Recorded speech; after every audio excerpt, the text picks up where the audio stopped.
વિસાવદરની એક તાસીર આપે કીધું એમ એવી રહેલી છે કે નેગેટિવ પોઝિટિવ જ્યારે કોંગ્રેસ સત્તા પર હોય તો અહીં ભાજપની સરકાર ઉમેદવાર ચૂંટાય, ભાજપની સરકાર હોય તો કોંગ્રેસનો ઉમેદવાર ચૂંટાય.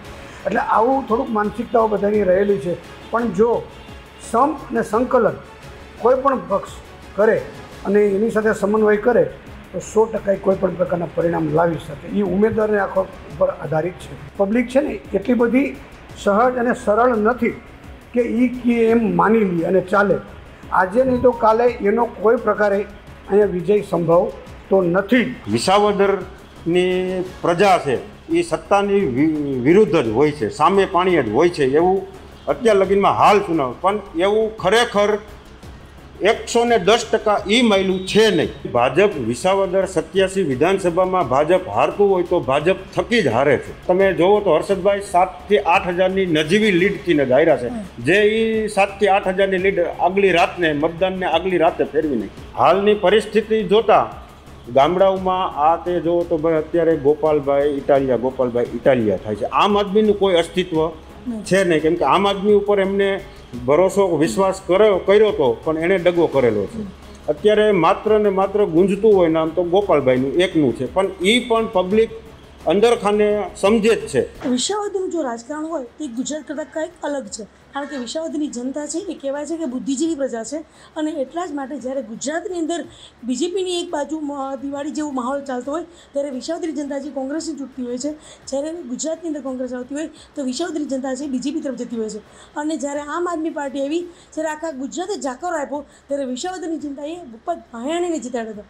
તો આ જે જનતા છે એનો મૂડ કેવો છે, શા માટે જનતા આવી પ્રકારનું બિહેવ કરે છે, અથવા તો એની બુદ્ધિજીવી છે, એની પાછળના કારણો શું છે એ જાણવા માટે આપણે ત્યાં પહોંચ્યા છીએ વિસાવદર.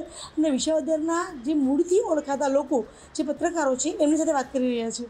પહેલાં તો હું પરિચય આપું. આ છે ગીજુભાઈ છે એ વિસાવદરના ખૂબ જાણીતા પ્રખર પત્રકાર કહેવાય છે.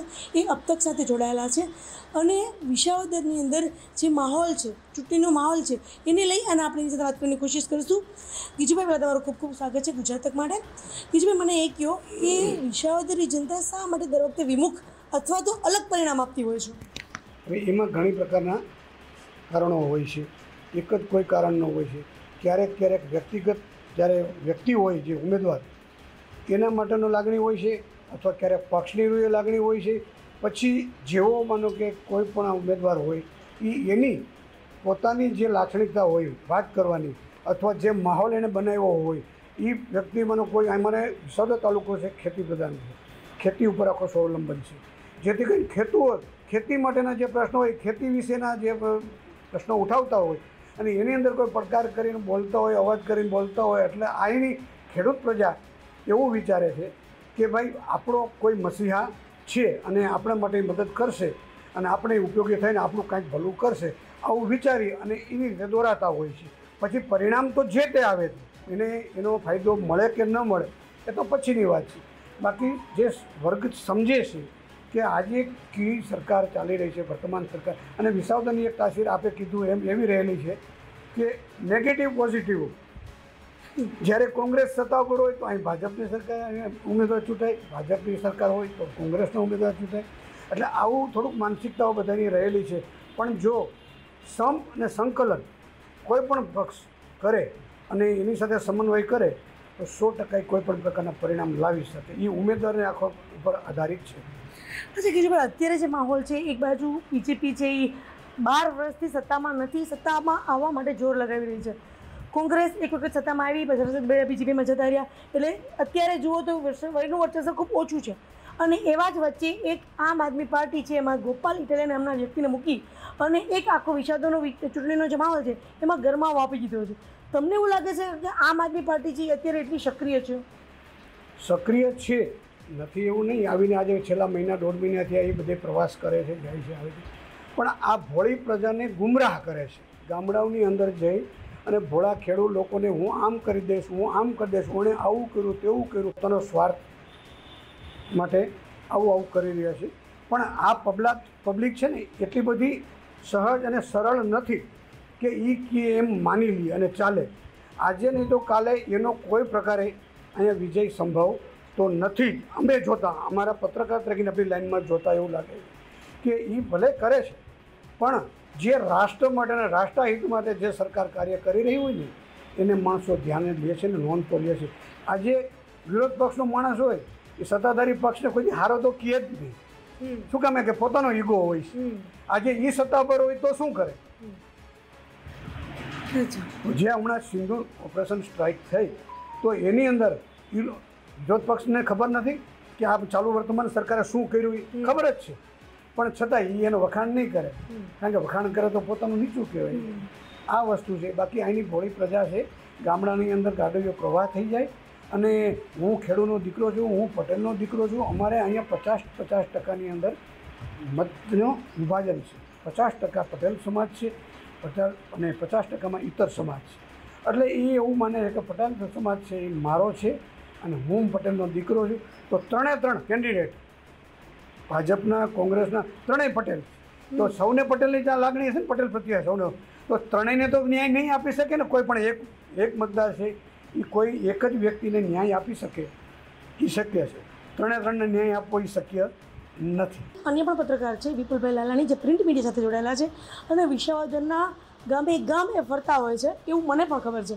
વિપુલભાઈ, ગામે ગામ તમે ફરો છો, તમને શું લાગે છે આ વખતની જનતા, વિસાવદરની જનતા છે એનો જુવાળ કઈ બાજુ હોઈ શકે? જેમ આપણે હોળીની ઝાડ જોઈએ અને વર્તારો આપીએ એમ તમે તમારા અનુભવનો વર્તારો શું કહે છો?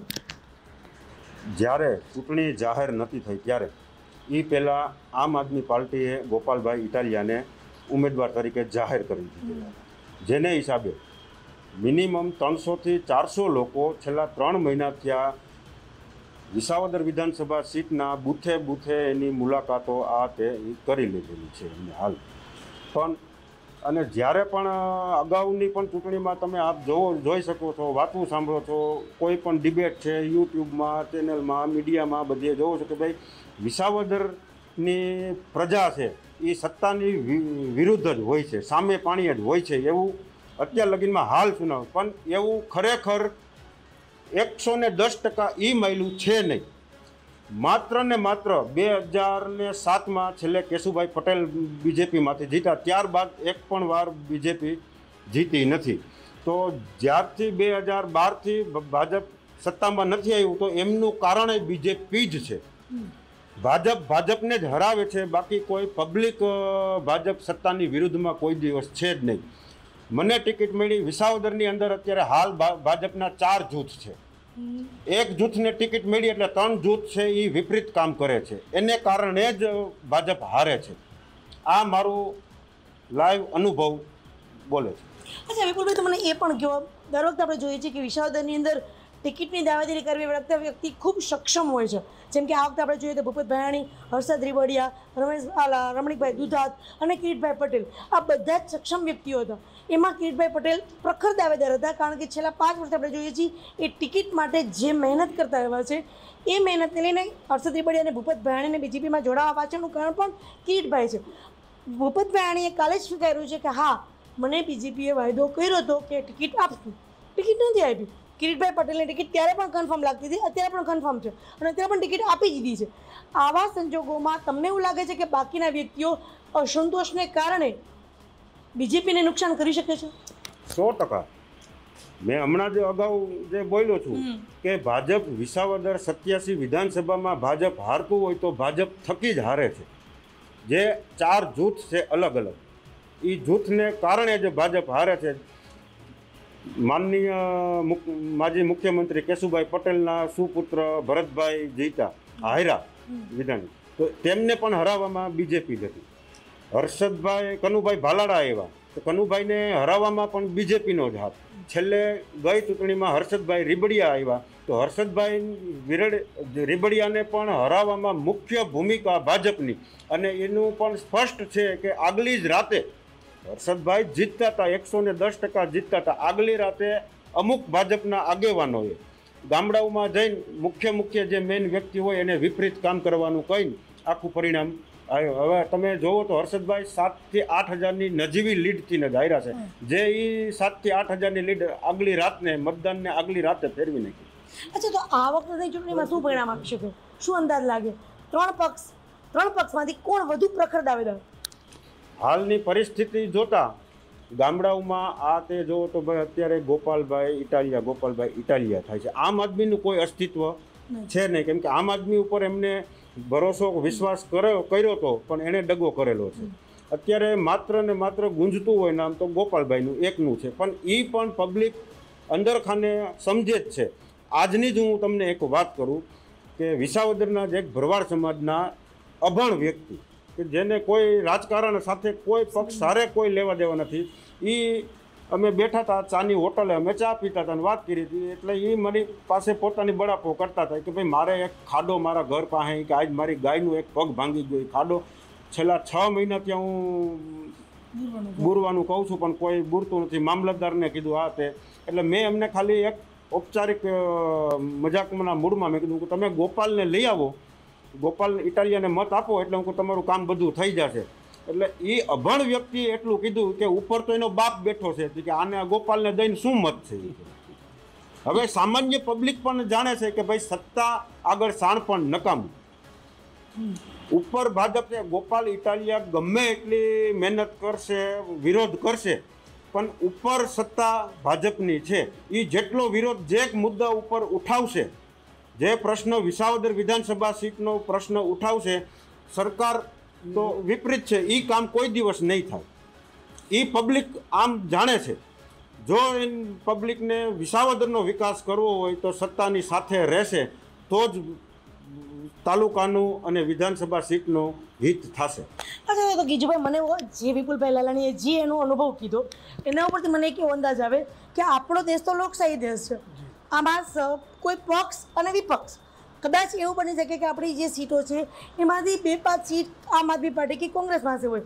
તો શું લોકશાહીમાં એવું છે ખરી કે જે વિપક્ષમાં બેઠો છે એનું કામ ના થાય, એની પ્રજા છે એનો ધારાસભ્ય હોવા છતાં, એનો બાપ એના ગામમાં બેઠો હોવા છતાં એ નદાણિયા બની જતો હોય? આવું લોકશાહીમાં શક્ય બને ખરી? બને. એનું કારણ છે કે જે કે વિરોધ પક્ષનો ધારાસભ્ય ચૂંટાઈને આવે અને જો એના ધારા કામ સરકાર મને કરી દેવા તો એનું પલડું ભારે થતું જાય. એટલે સત્તાધારી પક્ષ કોઈ પણ હોય, કોંગ્રેસ, આમ આદમી પાર્ટી કે ભાજપ હોય, એ સામે જે પાર્ટીનો ઉમેદવાર ધારાસભ્ય હોય તો એને કંઈ સપોર્ટ કરતી નથી. એવું ઘણા ટાઈમથી આપણે જોતા આવીએ છીએ આગળથી પણ કે આજે અમારો 12 વર્ષ થયા, અમારો તાલુકાની અંદર એક પણ પ્રકારનો વિકાસ નથી. કારણ કે ઉપર બેઠી છે ભાજપ સરકાર, અહીંયા વિરોધ પક્ષનો ધારાસભ્ય આવે તો એક જાતનો પ્રજા પર દબાણ ન કહેવાય? 100% વખત વસ્તુ છે. તમે અમને ફેવર થઈ, અમારી ફેવરમાં રહ્યો, અમારી સાથે રહ્યો, કોઈ પણ શબ્દ આ ભાજપ એક નહીં, જે તે સત્તાધારી પક્ષ. હું તમને વચ્ચે મિનિટ રોકું, કારણ કે હમણાં 2-3 દિવસથી હું જોઉં છું કે જ્યારે પણ કિરીટભાઈ પટેલ કોઈ પણ સભામાં બોલતા હોય ત્યારે એવું કહે છે કે જો તમારે રોડ રસ્તા કરવા હોય તો હું 800 દિવસની અંદર તમને પેરિસ જેવા રોડ બનાવી દઈશ, તમારા તમામ કામો હલ થઈ જશે જો સત્તામાં બીજેપી છે અને અહીંયા પણ બીજેપી આવશે તો. મતલબ કે આ સીધી ને સીધી પ્રજા ઉપર એક જાતનું દબાણ છે. તમને એવું લાગે છે?